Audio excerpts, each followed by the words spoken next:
Hey guys, so I have another video for you and it is a needle felting video. So what I'm going to show you is how to make your basic donut needle felting keychain or plushie or however way you want to call it. This is similar to my needle felting tutorial on how to make a chick donut, but with that one it was one solid color. So this one also, the previous video, I didn't really show how to go about shaping your magic eraser. So I'm going to show you how to go about doing that right from the start. So what I'm using right now, which I purchased at Daiso, is this magic foam eraser. And it is of the 4 centimeter by 3.2 centimeter by 4 centimeter. If you can't find like this cube shape magic eraser, that's okay. If you could find it as like a hand, like a large hand eraser, then or a sponge, then you can just simply cut it into the shape that you desire. So what I'm doing right now, let me just move this off to the side. I am going to cut the eraser to the appropriate size that I want. So the size that I want is essentially half of the width of this, and then I'm going to cut a circle inside of it. So what I'm doing is I'm taking a marker. It could be any marker really, but I'm using a fabric marker, and I'm just essentially dividing, kind of eyeballing, dividing the eraser into two. And I'm going to mark that all around so that way when I'm cutting into it, it's relatively even on all sides.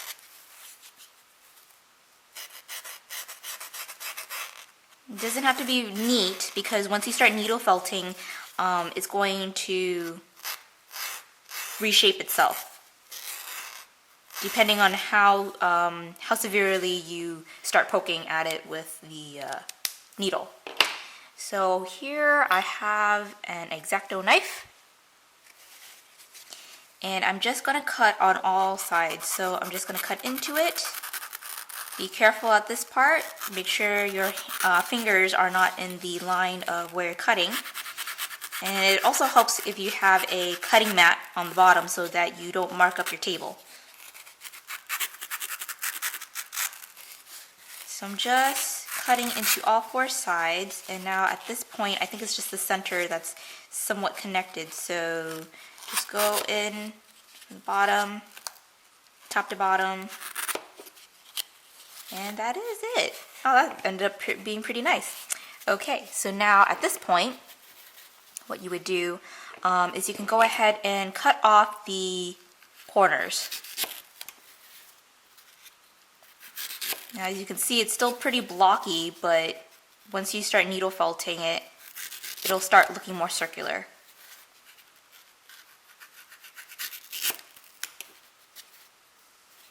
Now, what I'm going to do now is I'm going to mark a circle in the center. Now, I'm making this circle pretty wide because I have the intention of having a little doll or like a little plushie of that I'm making out of needle felt sit inside the donut.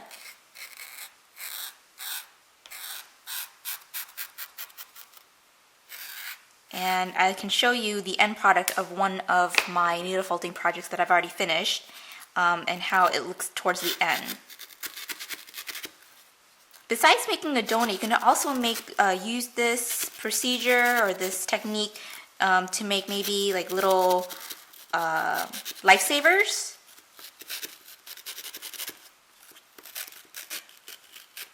So let me just go ahead and cut around that, and now you just poke through. Still a little narrow on one end, so you can just go ahead and kind of reshape that a little bit if you so choose. You don't need to, but I like to at least carve off some of it.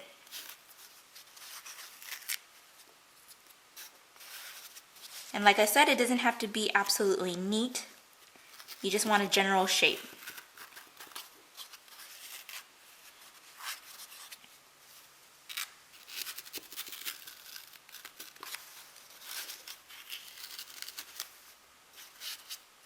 And since this is a magic eraser, you can tear it off pretty easily as well once you make a cut into the sponge.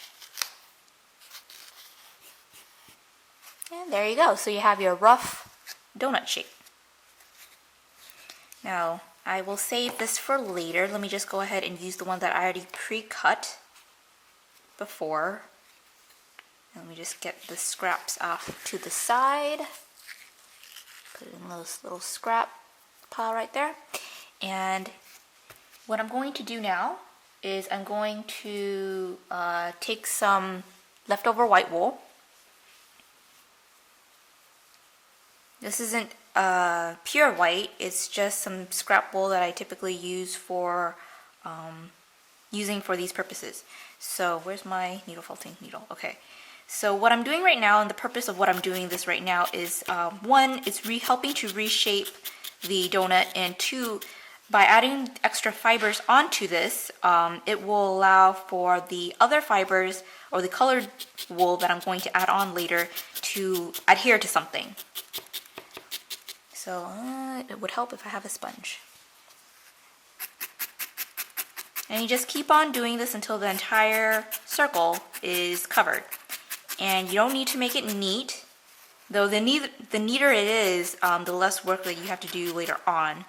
But yeah, you can just go ahead, go at it, go roughly until the entire thing is covered. Once it's covered, then you go ahead and take some of your colored wool, whatever color you want, and you just go ahead and lay it on top. So there is my donut, and as you can see, as I keep on needle felting, it's already caused a rounded shape. So it's not as blocky as how it was before. Let me just show you a before. Here it was what it was before, and now that I needle felted it, it's more rounded. So at this point, you can go ahead and pick some lighter colored wool. So right here, I have a light camel from Handcrafter's Etsy shop. And what I do at this point is I would just take off pieces of the wool and start adding it, needle felting it onto the donut.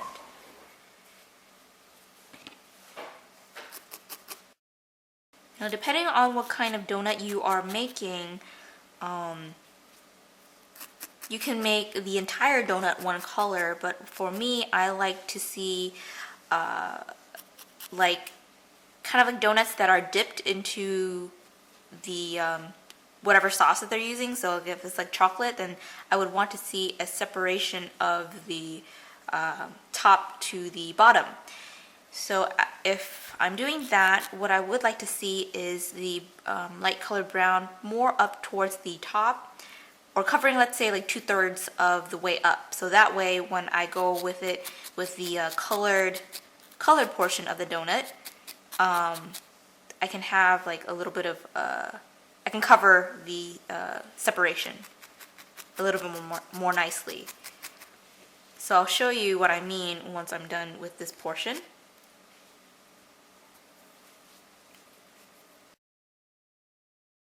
The thing about needle felting is it is a craft that really requires a lot of patience. It's not the most exact of crafts, which is something that I really like. It allows for, it's very forgiving. It's a very forgiving craft, so if you make a mistake, you can correct it. If you know how, you can easily correct it, but it is a very time-consuming craft. I'm noticing it a lot now after I have switched from polymer clay crafting back over to needle felting, and both crafts, like every craft, has their pros and cons in terms of working with it for long term. So with clay, I like the fact that you can make a lot in a relatively short period of time, but I didn't like how high maintenance it is in terms of making sure that the clay is clean, making sure that your work surface is clean, the fact that you can't really handle much of anything once your hands are dirty with clay and you're in the middle of it. So let's say if you're listening to your MP3 player and you want to change the song, it's like, well, you can't really, use your fingers because your fingers are covered with clay. And sometimes I didn't let that get in the way, so at the end I would have to really clean my phone because it was full of fingerprint marks with bits of clay, and it's really hard to clean clay on phones and MP3 players. So yeah, with this I don't have to be afraid of that because it's just fabric.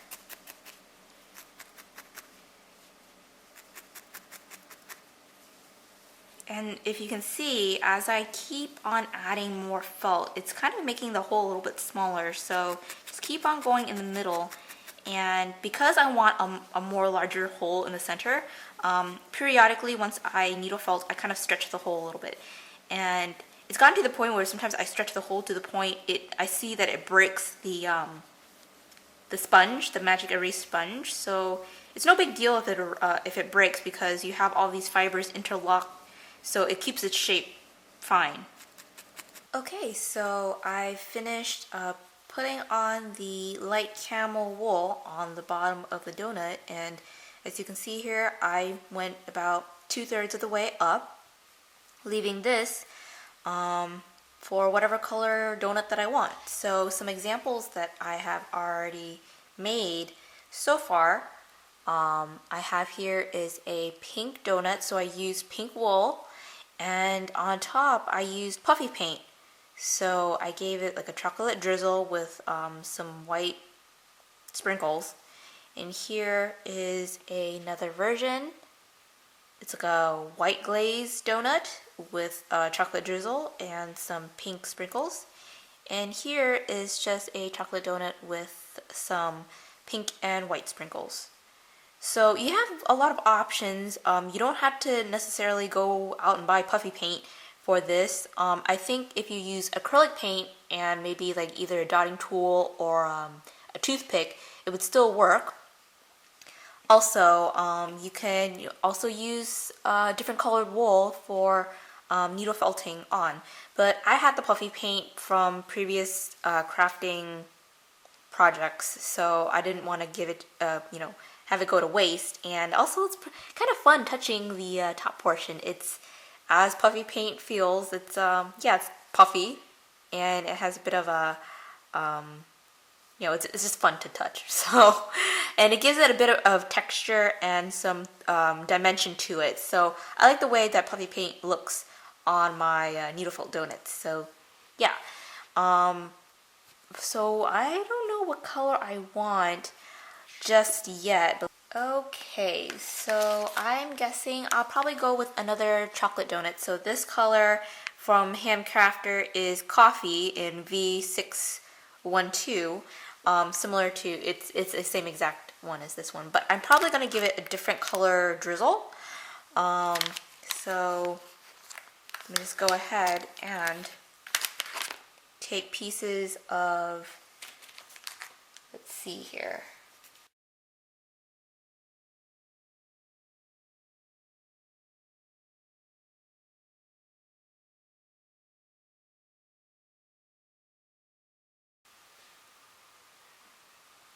Okay, so here is the finished donut, and I have a rough estimation of, the line right here, and it looks pretty good at this point. So now is the decorating part, and it's also pretty fun.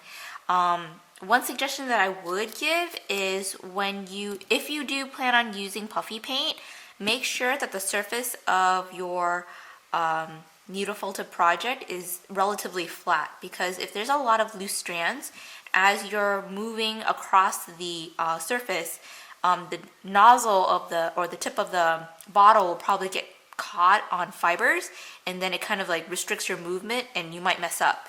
So either take your needle and make sure that everything is relatively flat, or you can go ahead and grab a pair of scissors and just snip off the ends. But I'm kind of lazy right now, so I'm not going to do that. And also, I would recommend having a tissue so that when you are using the bottle, make sure that you have, you squeeze out a little bit, because one time I did not do that. I just opened the bottle and I started, decorating right away. And a huge glob just came out of the tip, and I'm like, oh no! So I had to try to salvage as best as I can, but it was okay. I had to wipe it off really, really fast before it dried on, and then kind of scrape off as much as I could, and add on more wool to cover it and needle felt it on there, so that way you don't see the stain. But I'm going to use the white to drizzle on a pattern onto the donut here.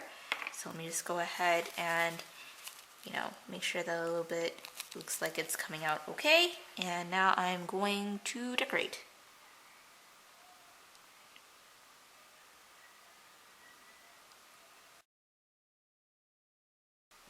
All right.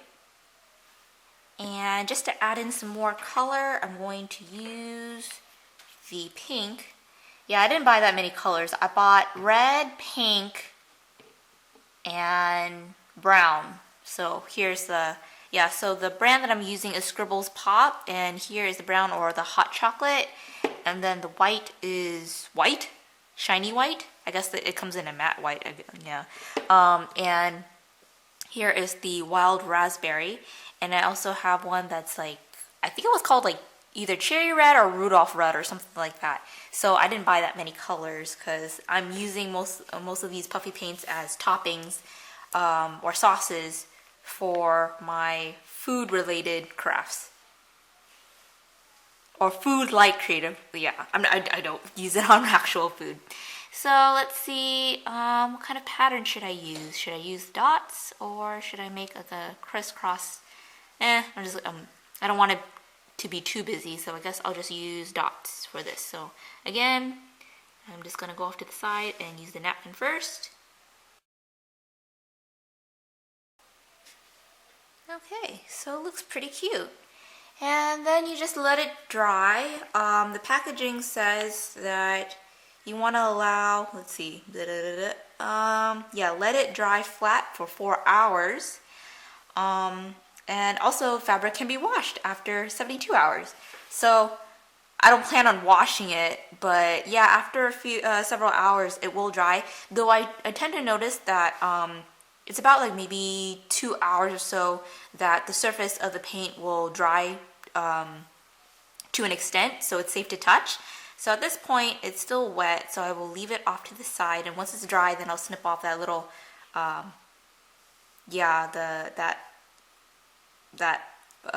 fiber right there that's lifted up. So I'm gonna let it dry, but it looks really pretty, right? And so what I've been doing with these donuts that I've been making, I've made, how many have I made? I made 4 recently because, and let me just show you. Okay, so I've shown you this one before already, right? And I made this little rabbit character, and it sits inside the donut, and it's so cute, and it has a little donut hat.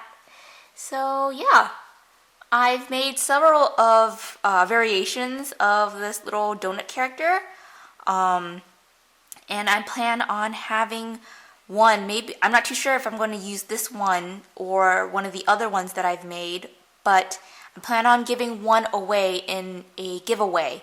I haven't set up the giveaway just yet because I still need to organize, make a video on that, but I'm hosting the giveaway on Instagram.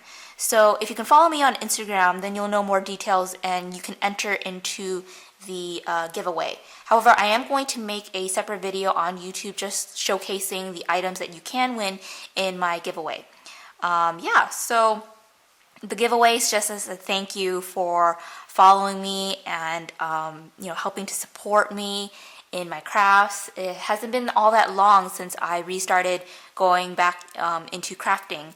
So and it's grown. My Instagram has grown a good bit, and so has my YouTube. So I've been very thankful of that. And to just show my appreciation, you can, win one of these guys. So I'm gonna go ahead and make that video sometime soon, and it should be maybe, if not this week, then most definitely next week. I will post up the details for that. So I hope you guys enjoy this tutorial, and I hope to see you in the next one. Bye!